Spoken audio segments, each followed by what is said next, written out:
ሰላም ጤና ይስጥልኝ አድማጭ ተመልካቾቻችን፣ እንኳን ደህና ቆያችሁን። እየተከታተላችሁት ያለው አዶላ ዋን ቴሌቪዥን ነው። እንግዲህ የተለያዩ የቢዝነስ አማራጮችን ይዘው የመጡ ብዙ ድርጅቶችን እዚህ ኤግዚቢሽን ማዕከል አግኝተናልና ስሙን በመግለጽ እንዲሁም ድርጅቱን በማስተዋወቅ ዛሬ ምን አይነት ቴክኖሎጂዎችን ይዘው እንደመጡ ይገልጽልናል። ስምም አልበል ተምራት እባላለሁ። የጋስኮ ትሬዲንግ ፒኤልሲ የቴክኒካል ማናጀር ነኝ። በጣም አመሰግናለሁ። እንግዲህ ዛሬ ምን ቴክኖሎጂዎችን ይዛችሁ እንደቀረባችሁ ብትገልጽልኝ። ድርጅታችን ጋስኮ ትሬዲንግ የዶሮ እርባታ ግብአቶችን፣ የወተት ከብቶች ግብአቶችን ያስመጣል።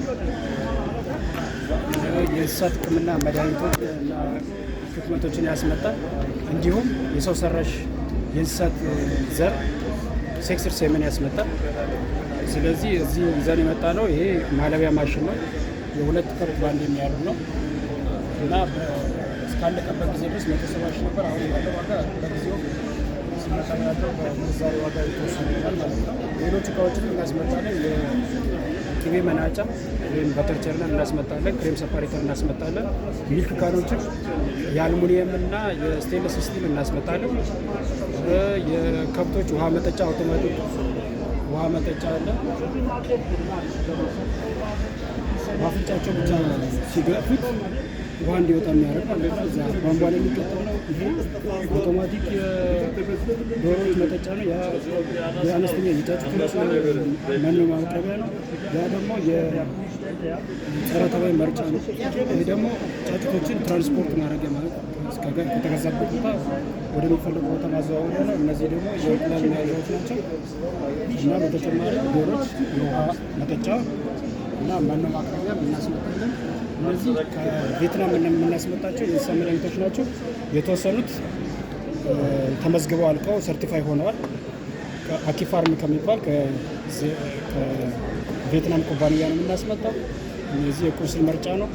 እነዚህ እንዳለ አንቲባዮቲኮች ናቸው። ይሄ ደግሞ ለጸረ ተባይ የሚያገለግል ማለት የውስጥ ጥገኛ የሚያገለግል የአልቤንዳዞል መድኃኒት ነው። እነዚህ ይመስላሉ። በጣም አሪፍ። እንግዲህ እያዩዋቸው ያሉት በጣም ጥራታቸውን የጠበቁ ምርቶችን ወደዚህ ወደ ሀገር ውስጥ እያመጣችሁ ታከፋፍላላችሁ እና የጥራቱ ሁኔታ እንዲሁም ተደራሽነታችሁ እስከየት እየደረሰ ነው? እስካሁን ድረስ ባለው ሁኔታ ከገበሬዎቹ ከምናገኘው ማለት ከአርቢዎቹ የምናገኘው ምላሽ ጥሩ ነው። የቬትናም ፕሮዳክቶች ናቸው። ትንሽ ዋጋቸው ከአንዳንድ የኤዥያ ሀገሮች ወረድ ቢልም ከአውሮፓ ዋጋቸው ትንሽ ቀነስ ያደርጋል። መካከለኛ ነው ዋጋቸው ማለት ነው። ጥራታቸው ግን ጥሩ ነው እና ከአርቢዎች የምናገኘው ምላሽ ጥሩ ነው። ጥራታቸው ጥሩ ነው። እስቲ እያየሁት ያለሁት እዚህ ጋር የማለቢያ ማሽን ነው እና ይሄ ማለቢያ ማሽን በሰዓት ምን ያህል ያልባል ወይም በቀን የሚለውን ነገር ሪኳየርመንት አለው? አንድ ከብት በ6 ደቂቃ ያልባል። አንድ ከብት በ6 ደቂቃ ይጨርሳል። ስለዚህ ይሄ ለምሳሌ 2 ከብት ነው የሚያልበው። ኮንቴነሩ 50 ሊትር ነው። ስለዚህ በአብዛኛው እኛ ጋር የተሻሻሉት ዘሮች ራሱ በአቨሬጅ የሚሰጡት 20 አካባቢ ነው። ስለዚህ በ6 ደቂቃ ውስጥ ሁለቱንም ከብት አልቦ ይጨርሳል። እንግዲህ የአርሶ አደሮቻችንና እንዲሁም ባለሀብቶቻችን በፋርማቸው እንዲህ አይነት ቴክኖሎጂውን መጠቀማቸው ፋይዳው ምንድን ነው ይላል? አንደኛ ላሟ መስጠት የምትችለውን ያህል መጠን ማለብ ይችላሉ። አንዳንድ ጊዜ ሰራተኛ በተለያየ ምክንያት ሙሉ ለሙሉ ላያልብ ይችላል። ጡታቸው ሳይጎዳ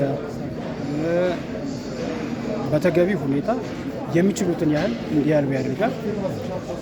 ሁለተኛ ካፓሲቲያቸውን የእያንዳንዱ እንስሳ መስጠት የምትችለውን መጠን መለካት ይችላል ማለት ነው። ፐርፎርማንሳቸው በየዕለቱ ለምሳሌ የአብዛኛውን ከብት የሰጠውን ኮሌክት አድርጎ ከጨረሰ በኋላ ከቀነሰበት ወይ የመኖ ችግር አለ፣ ወይ የቫይታሚን ችግር አለ፣ ወይ የሆነ ንጥረ ነገር ችግር አለ የሚለውን ለማወቅም ይረዳዋል ማለት ነው። ስለዚህ እናንተን የት ማግኘት ይችላሉ? የት ትገኛላችሁ? እኛ አዲስ አበባ 22 ከአዲስ ሕይወት ሆስፒታል ጀርባ ያገኛል። ወይም ስልክ ቁጥር አስቀምጥላችሁ። ስልክ ቁጥር 0913 45 63 27 የኔ ቴክኒካል ማናጀሩ ተጨማሪ 0966 49 0001 ያገኛል።